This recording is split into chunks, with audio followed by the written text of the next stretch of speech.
Hello, everyone. I'm Salah, and I'm today going to be presenting MAQAO, a tool we use for primarily guided performance analysis and HPC application optimization.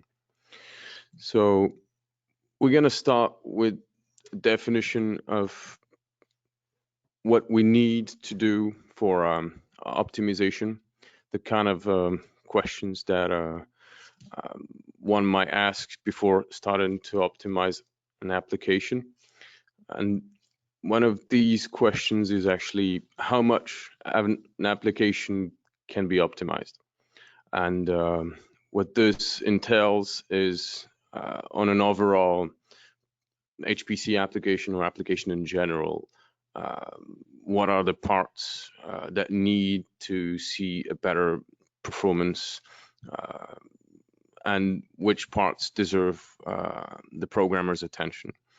So this leads us to the second point, which is where are the bottlenecks located in the target application that we want to optimize or profile. Now, these bottlenecks can either be data, computation, or I/O, including networks and everything requiring to bring data from an external source. And the second or the third point that we'd like to look at is why is the application spaced in time in that specific bottleneck? So is it because of the algorithm design, the implementation, meaning the source code, the way the programmers actually approached the implementation of a solution, or is it because of the hardware configuration? So last, we look at how can the situation be improved. So in the context of an HPC application with multiple bottlenecks, each one coming out with a different reason actually behind that bottleneck, how can we go in and improve actually the whole application performance now in the middle of the whole optimization or whole development process or profiling process?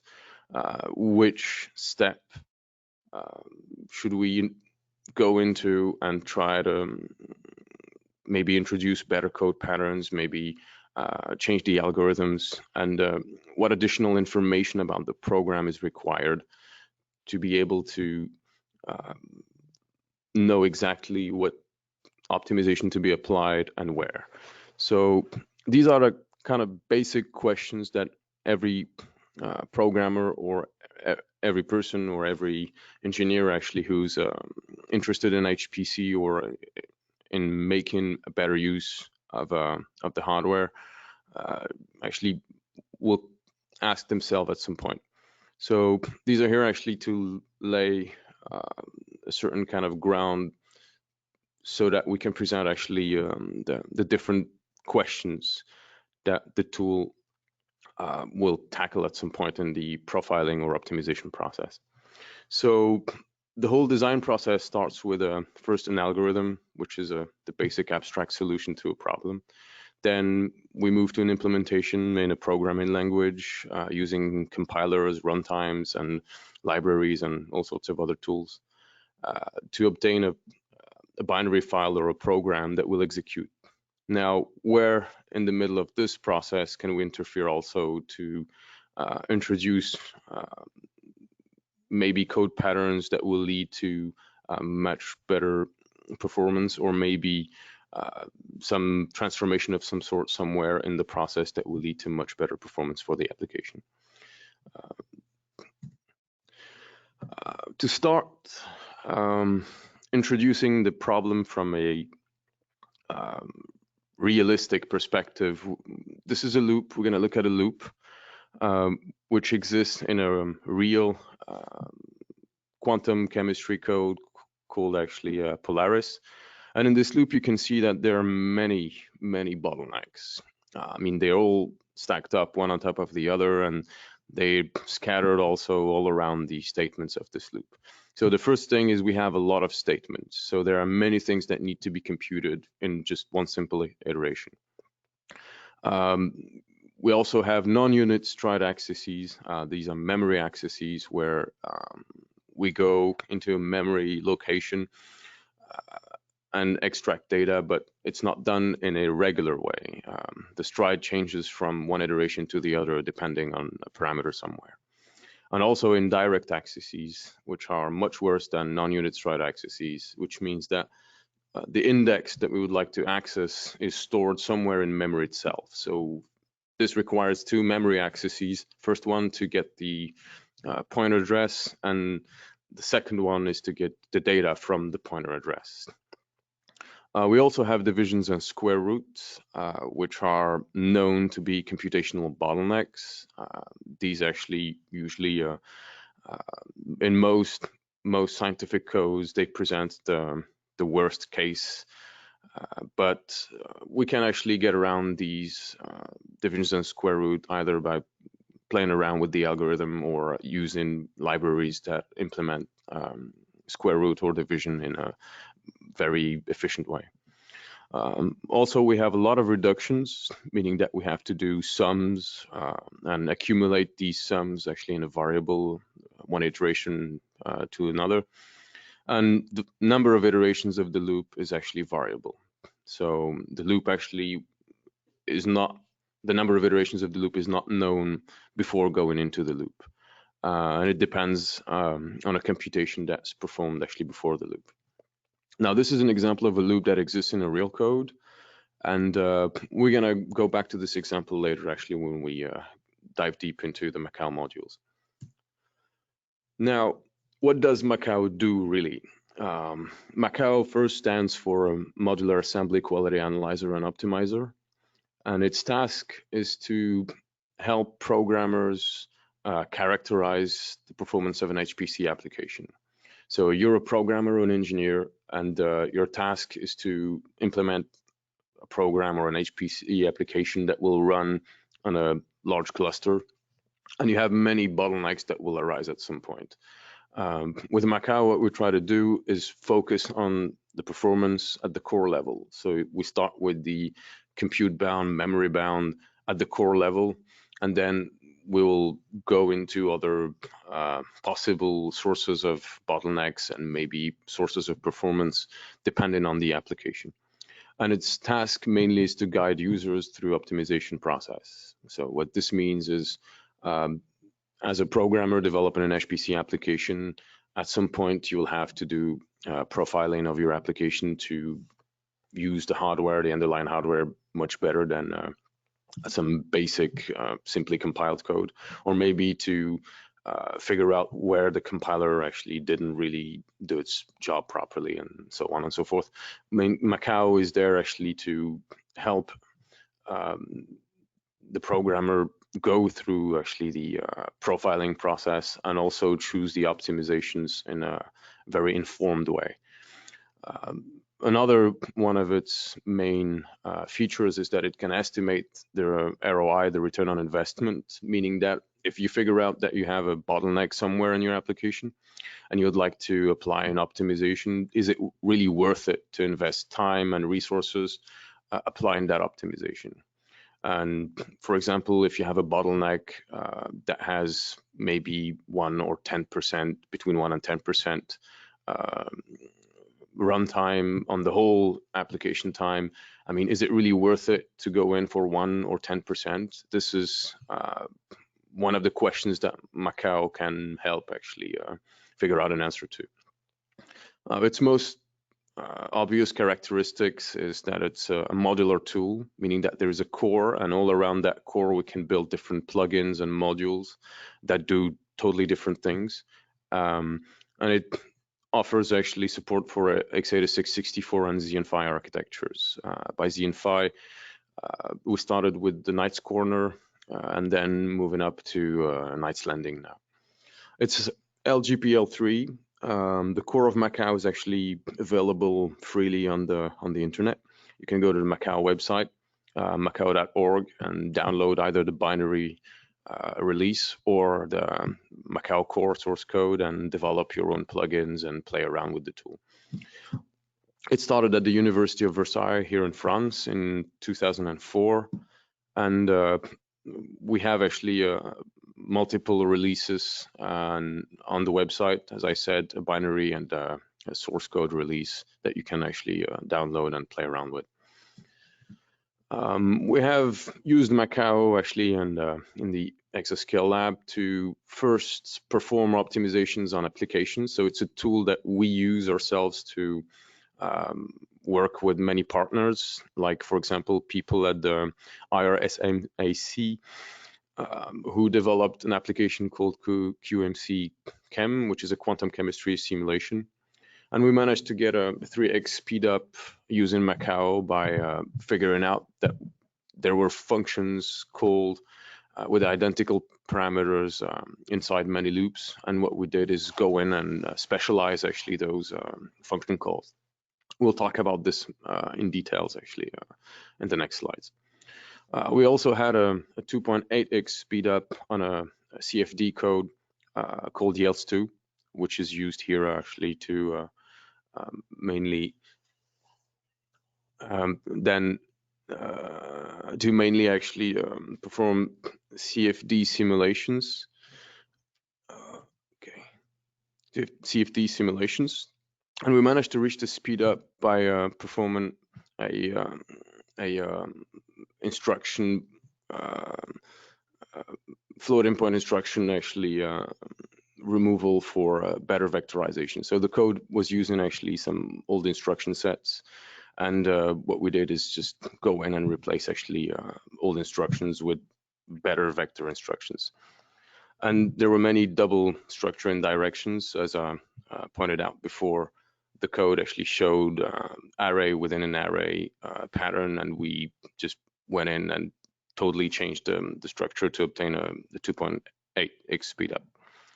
There's another application actually that is maintained by the CEA, which is the equivalent of a Department of Energy here in France. And the code is called Polaris, and it's a molecular dynamics code. We obtain a speed up between 1.5 and 1.7x. And it was just enforcing loop vectorization. So MAQAO was kind of very helpful in detecting which loops were vectorized, which were not. And then playing around with compiler flags, we managed to push the Intel compiler into generating a better code. And then, the speed up followed. AVBP is also a CFD application on which we did very extensive work on different levels. And we obtained actually various speed ups between 1.08 and 1.17. And mainly by replacing divisions by reciprocals and enrolling certain loops that the compiler actually didn't enroll. The tool is actually funded by the University of Versailles, Intel, and the French department, or the equivalent of the French Department of Energy, through an Exascale research grant and many other projects that were mainly actually European projects. And we worked with many partners, including Tau. Tau is another performance tool that uses the MAQAO instrumentation layer, an instrumentation language, to go in and instrument different binary files to do same as MAQAO, do different kind of performance analyses and provide users with performance data. We also worked with Atos on a profiler that they were developing and that used also the same layer, which is the instrumentation language. And we collaborated with people from Intel, and other people from another research lab here in France at Bordeaux, l'INRIA, and it's the HWLOG team. So what does MAQAO do really? MAQAO is a tool that first works on the binary file, which means that we don't really need a source code. We need a binary file, which is the program that you obtain after the compilation process is done. And what you analyze is what you run. This is the philosophy behind it, meaning that if you go into the source code, you realize that once your source code is gone through a compiler, the correlation between the assembly code and the source code is sometimes extremely hard actually to the programmer actually desiring to perform optimization, because the code patterns at the high level, they definitely not they don't reflect always the assembly code pattern and vice versa. So it's pretty hard actually to know what the compiler is going to generate, and once you have an assembly code, it's pretty hard actually to know what the programmer wrote. So to get over this issue of trying to correlate between source code and assembly code, we work at the binary level, where we exactly know which instructions will be run on the CPU, and we get exactly what's running, rather than just go into theoretical or a projective model. Source code instrumentation is known actually to be hindering the compiler and applying many optimizations. So it doesn't really help sometimes, but for certain applications, this is okay. But for what we're trying to do, it's definitely not working all the time. The main issue here is that we try to pinpoint exactly which parts of the code or the binary file, or the assembly code in this case, are responsible for the performance drops, or what is their performance in general. And what MAQAO does is actually reconstruct the whole program structure. So there's disassembly going on, and then from a disassembly code, we're going to try to build many other high layer abstract data structures, like a data dependency graph, a control flow graph, SSA, and many other code constructs that we can use later to, or data constructs that we can use later to perform different analyses. And the relationship between the binary file and the source code is usually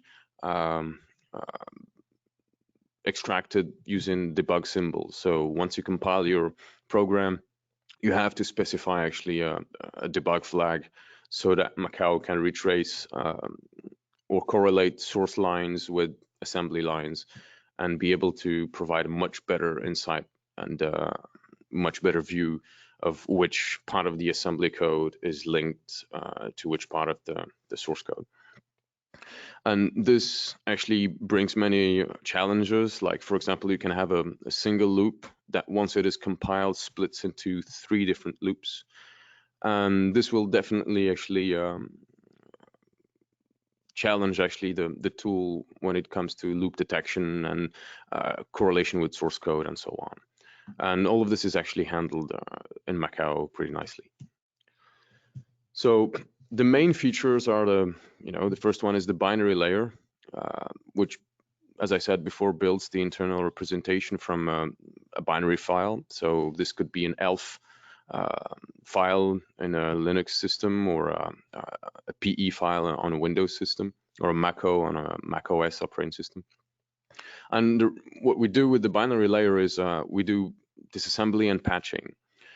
Patching, which is another word for instrumentation. So we can actually open the whole binary file and go in and inject actually function calls, remove instructions, add instructions, do all sorts of modifications and transformations on the binary file, and create a new version.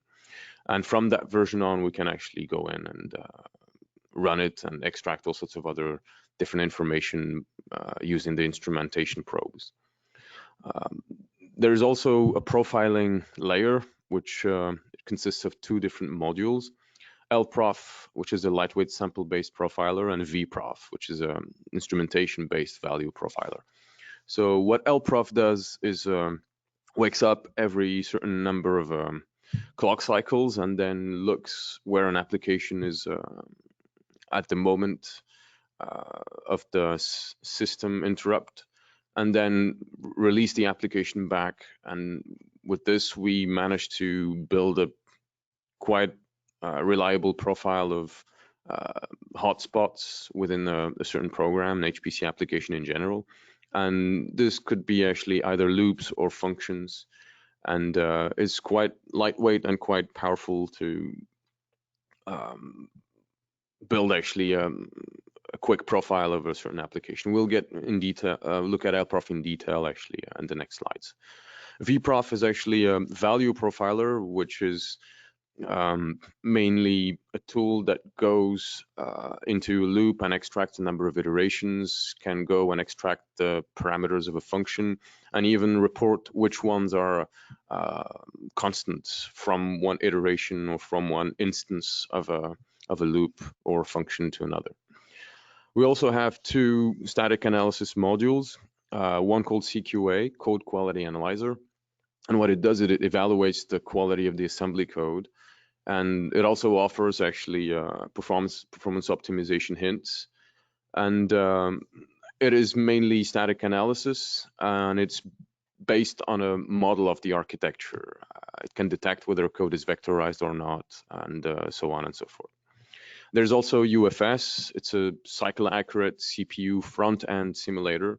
It doesn't simulate memory. CQA and UFS don't consider memory, actually. They take memory information from another module sometimes. But what they do mainly is simulate parts of the CPU so that they can provide a static analysis of a loop or a target object in general. For dynamic analysis layer, we use DCAN, which is a tool that performs decremental analysis, and it modifies the application to generate multiple variants, and from each one of these variants we can study the impact of groups of instructions on the performance. So we'll see this in great detail with some examples. And the last layer or main feature of MAQAO is the OneView module that actually creates human friendly reports that aggregate all of the performance data of multiple multiple MAQAO modules. So in here you can see the main structure of the tool.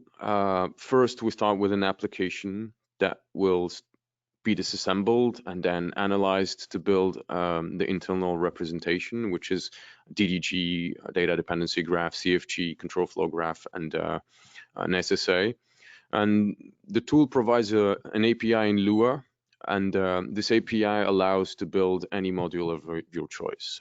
Depending on the analysis you want to perform, you might need disassembly, you might need patching.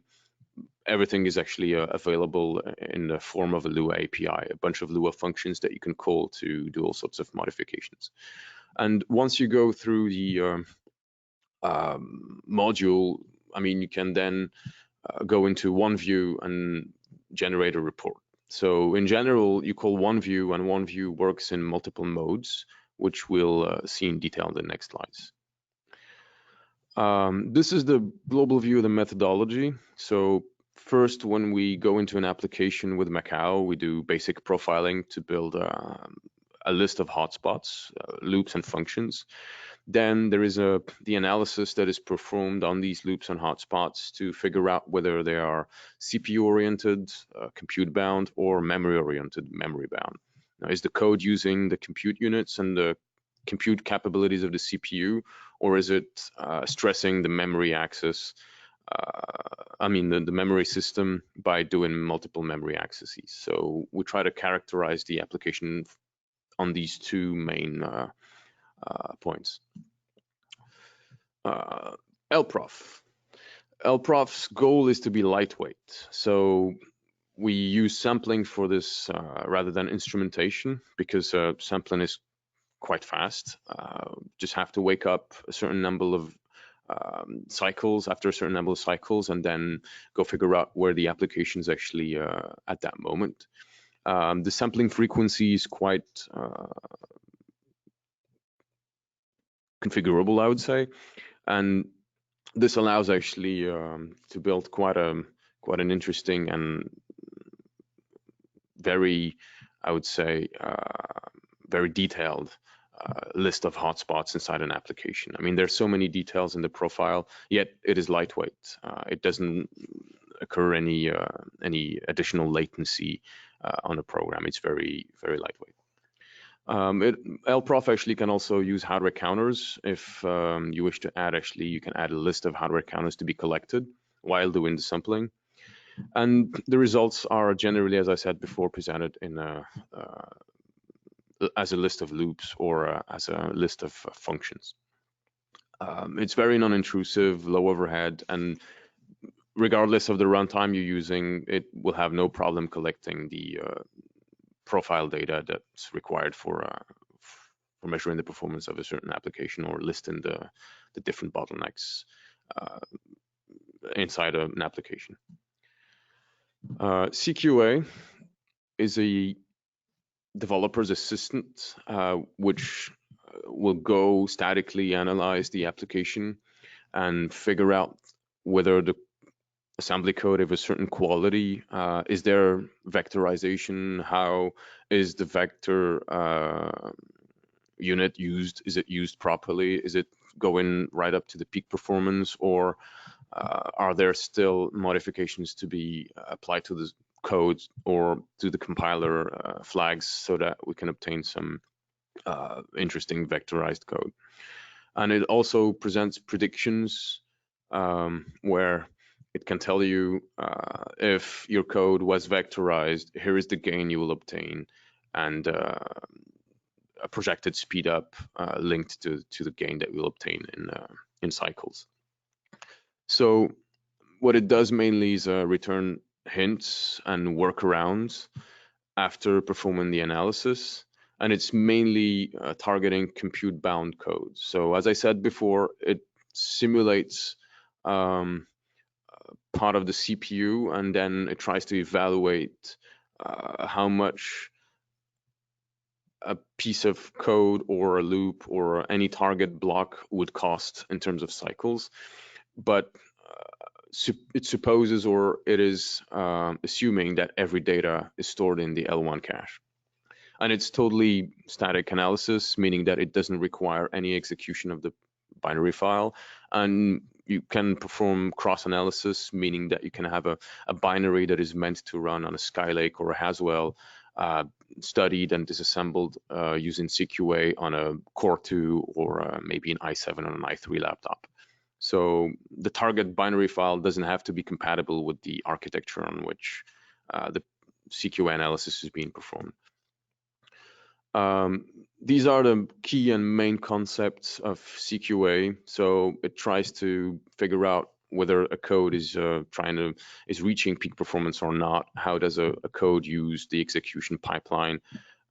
Which resources are being stressed, functional units, are we stressing a certain port or a certain unit inside the CPU, an adder somewhere, or maybe a multiplier, and it tries to figure out actually how all these units are used by analyzing statically the code, and then provide key performance levers for code level efficiency.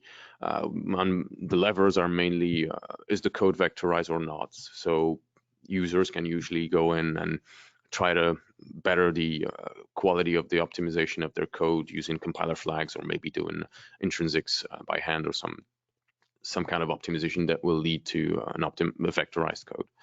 And it tries to locate the high latency instructions. And of course, the best advice you can give in this case is to avoid these instructions, for example, divisions and square roots, as we saw in the first kernel, or the motivating example. And it could provide the user with many compiler flags that could help better the performance of the application after compilation.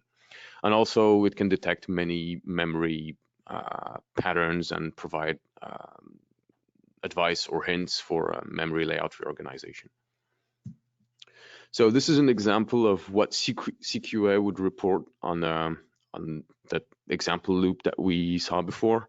So in here, you can see that the same bottlenecks are there. They've just been colored differently than before. And this is an example of how the CQA report would look like.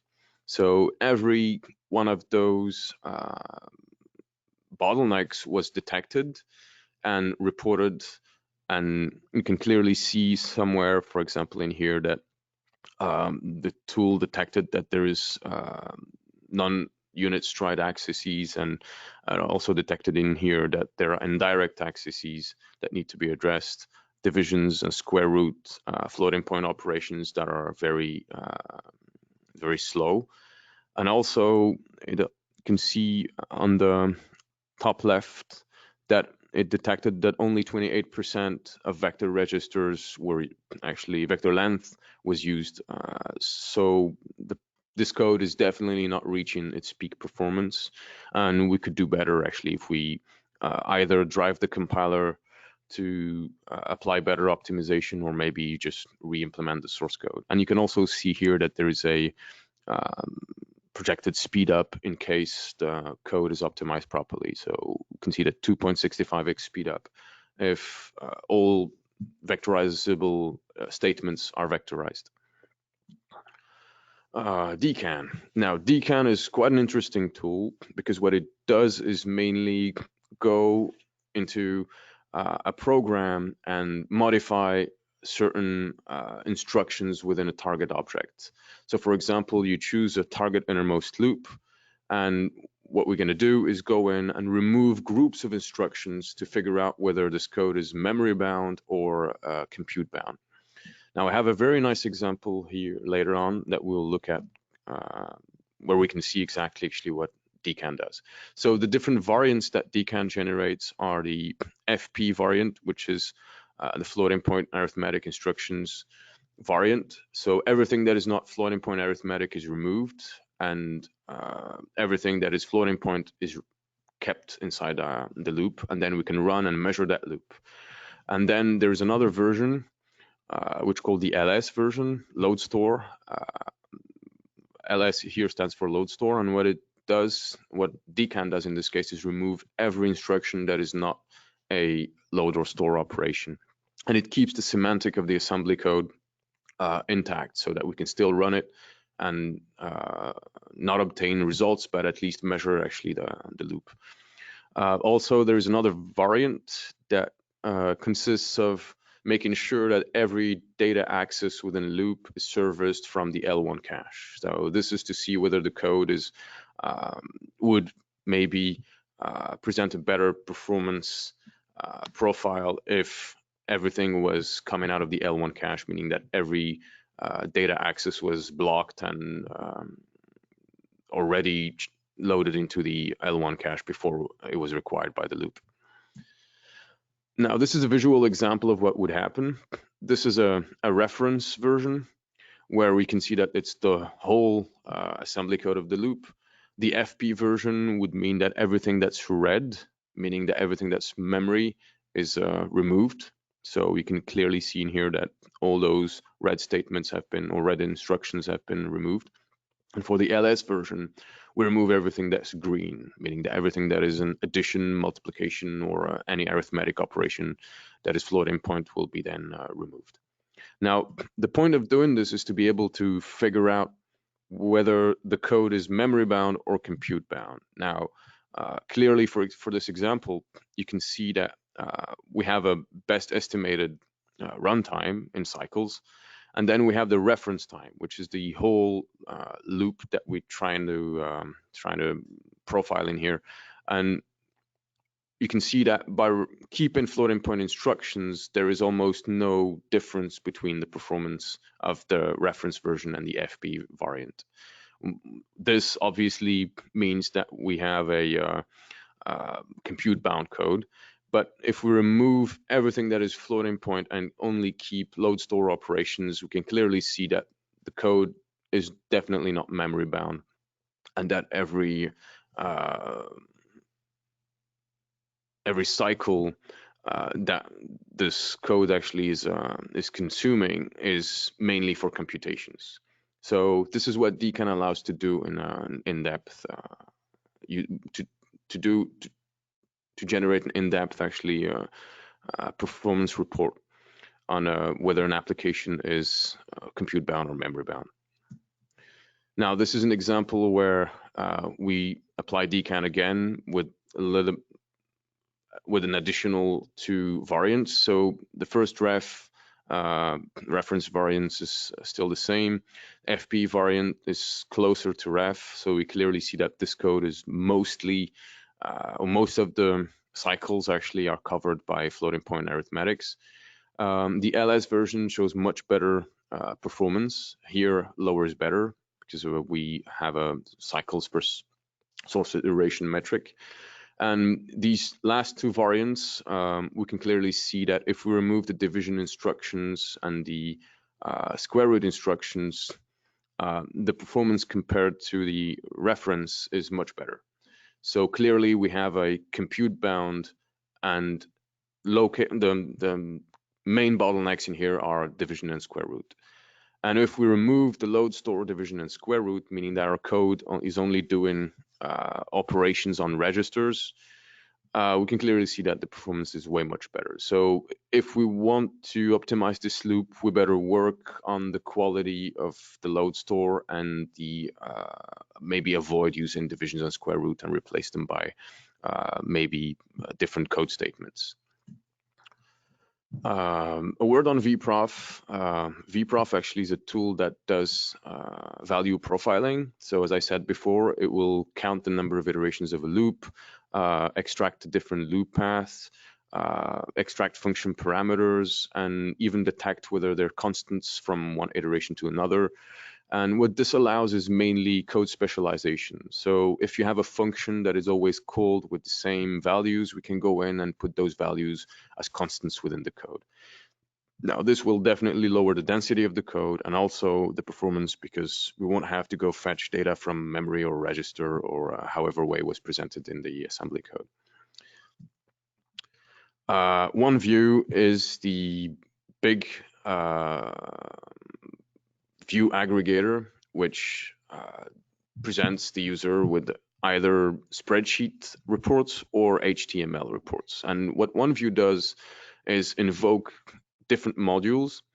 And for example, in here, you can see that it's going to invoke LPROPS to build a hotspots list. And then on each entry of that list, it will go in and apply a CQA analysis, a VPROF, and a DCAN analysis, depending on the report level that we will see actually in detail in the next slides.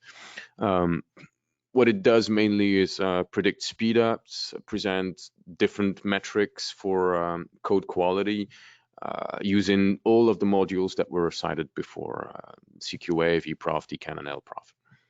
And it builds a pretty user-friendly, and it just handles most of the statistics that one might do if doing micro profiling using probes and so on. MAQAO does all of this for free, and OneView presents this in a very user-friendly way. And it also does a parallel efficiency analysis, which we call actually scalability analysis. We'll see this in the next slides. So these are the different modes of OneView. The first one is pretty lightweight. It's called OneView 1 and requires only a single run of the application. And it's just a run of LPROF to build a list of hotspots and a CQA analysis on each one of those hotspots. The OneView 2 includes OneView 1, and it adds additional runs to stabilize the application and the measurements so that we can have more statistically viable data. And then it applies VPROF and DCAN, but only the L1 variant of DCAN, so that we can see that if we block the data into L1, what is the performance of a target object in this case.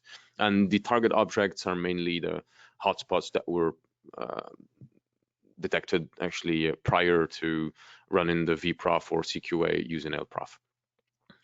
And then there is the third level, which is the most stable and verbose level.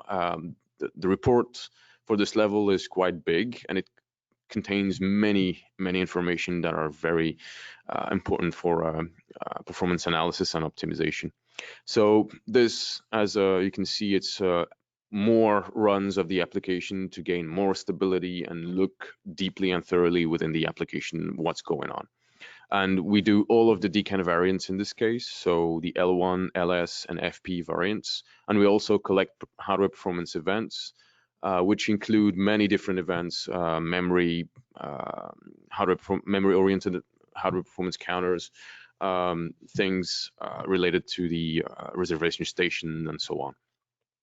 The last mode actually is the scalability mode, and what this mode does mainly is study the evolution of a parallel application depending on the parallel configurations. Like if you have a multi-core machine, you would most likely want to try different core configurations, and if you have a NUMA machine, that's definitely something you would like to try to see how your application performs under different affinities and different allocation thread to core allocations, or maybe MPI to core allocations.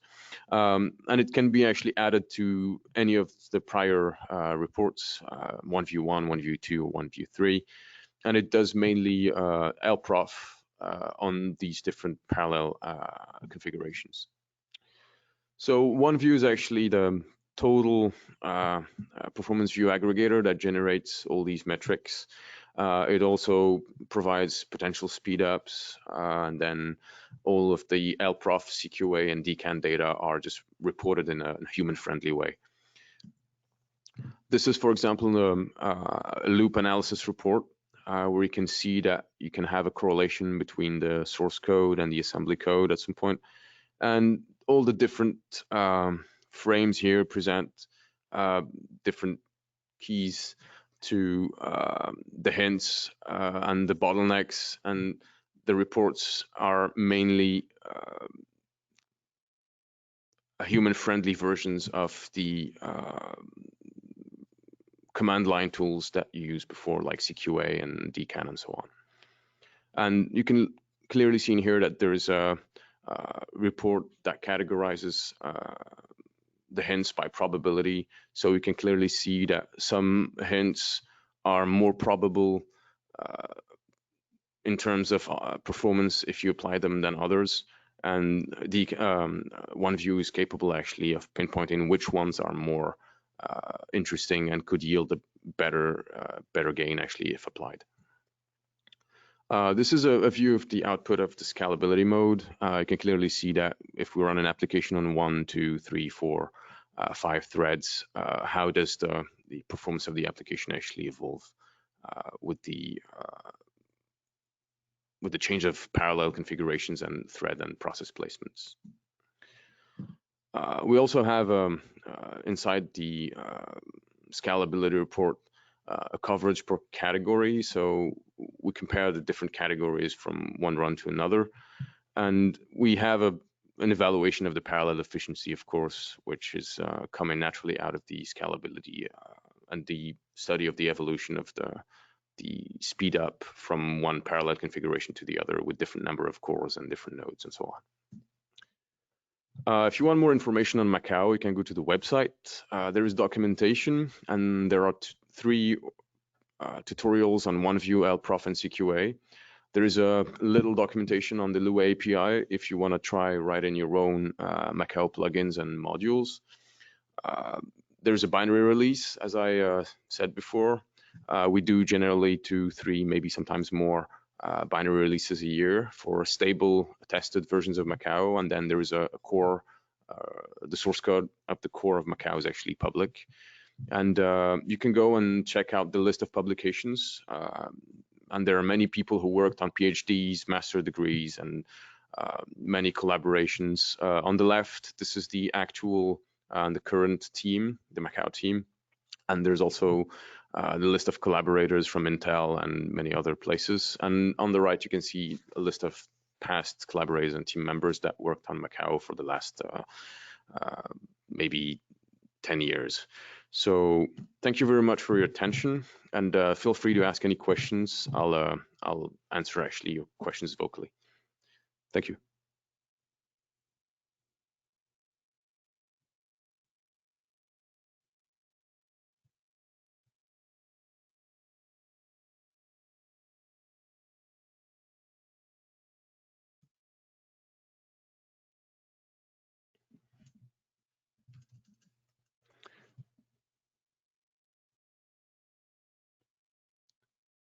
So I have a question here.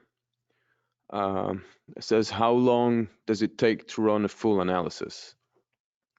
Well, it depends on actually the application. If you have an application that takes a lot of time, Well, definitely depending on the kind of report you want to generate. For example, if you use OneView, if you go with OneView 1, you won't have actually, you won't have a very large overhead, maybe a 1.5x slowdown or maybe a 2x slowdown.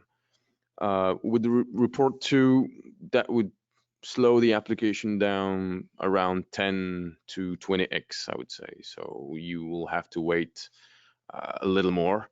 But for OneView 3, this can take minutes, maybe sometimes hours, depending on the application that you're running. So it totally depends on the kind of workloads that your application is going to have to handle.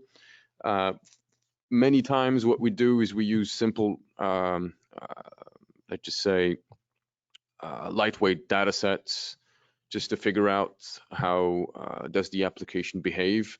And then for much heavier data sets, most of the time, people have no issues actually running their application for a couple of days.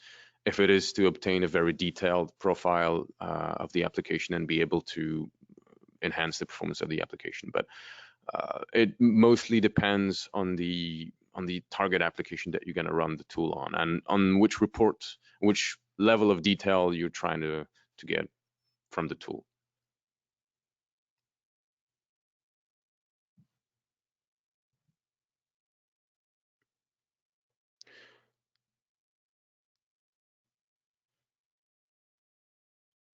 Which I have another question, which is how accurate is the predictor? Which predictor are you talking about? Are you talking about CQA or the predictions that OneView comes up with? I mean, you talking about this or the predictions provided by the OneView module?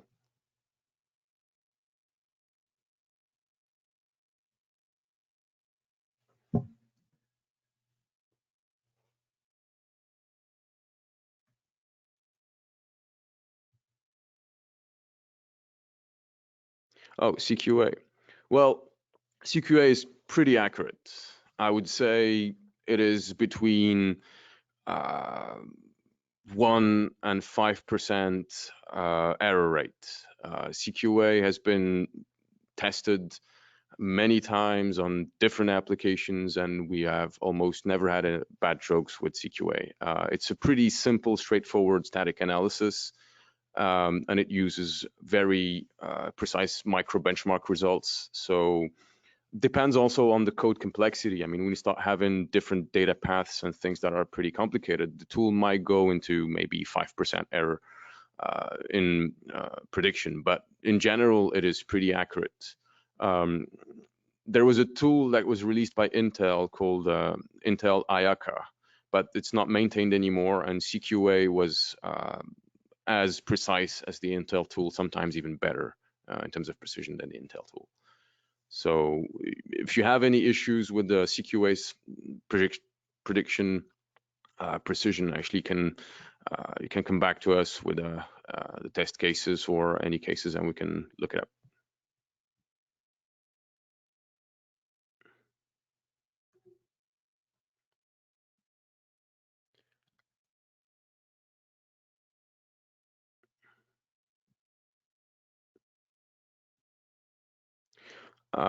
There's another question that says, is there special instructions to run on Cray machines? Well, we have never been able to test MAQAO on a Cray machine properly. We had access to a Cray machine once, but Cray machines have a very different environment than most HPC clusters that we have access to. So we've been able to develop the tool on different clusters and resolve many issues related to runtime, libraries, and so on and so forth. But I don't doubt that it would work, that MAQAO would work on a Cray machine, but this would require us to do some follow-up on the dev, because I'm pretty sure, I mean, there are many things that we haven't tried on a Cray machine because we never had access to a Cray machine for a very long time necessary to actually do the proper support. But if you run it as if you do have all the permissions, and if you don't have a code that relies on something that is Cray specific, I'm pretty sure that your application would run. But if you move to Cray specific stuff like libraries and compilers and stuff like that, I can't guarantee that MAQAO would actually work 100% the way you expect it.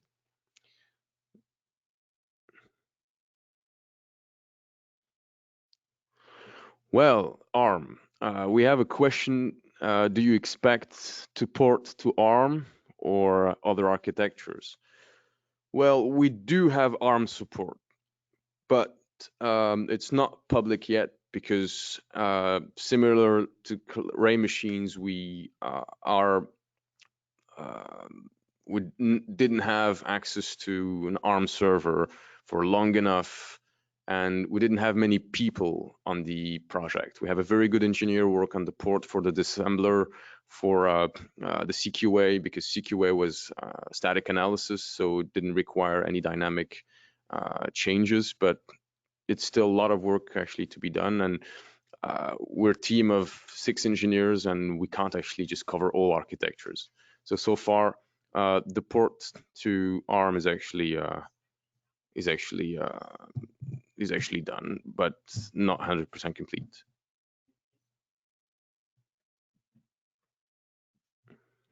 So thank you very much, and hope you enjoyed the talk.